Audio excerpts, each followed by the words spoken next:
Laércio, não foi dessa vez que você pegou o terceiro lugar na classificação geral. O que deu de errado?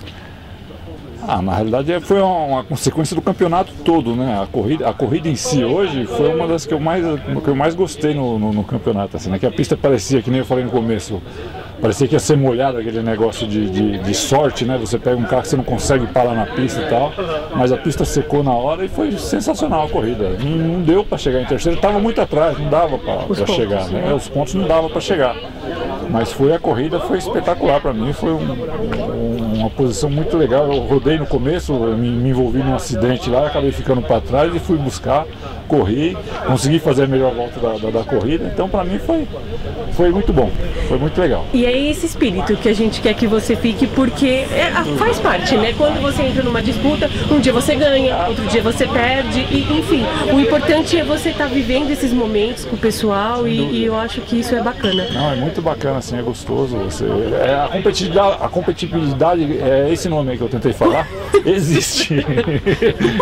Existe, mas... É alta, mas eu acredito que o campeonato ele tá num nível bacana.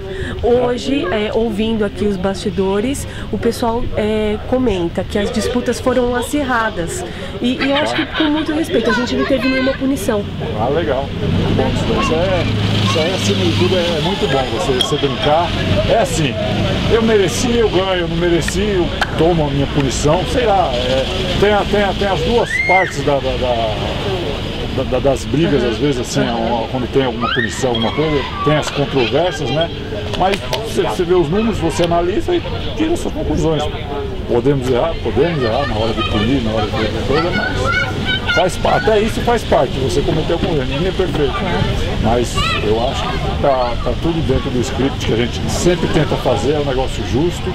É uma coisa que a gente briga, é ali na pista. É ali na pista, dentro das linhas, ali dentro do traçado, a gente corre ali. E imprevistos acontecem, erros acontecem, mas a desportividade tem que ser acima de tudo. Tá certo. Eu queria te parabenizar pela sua postura e pelo seu quinto lugar, que foi muito merecido. Obrigado. Parabéns pelo seu lugar. Obrigado.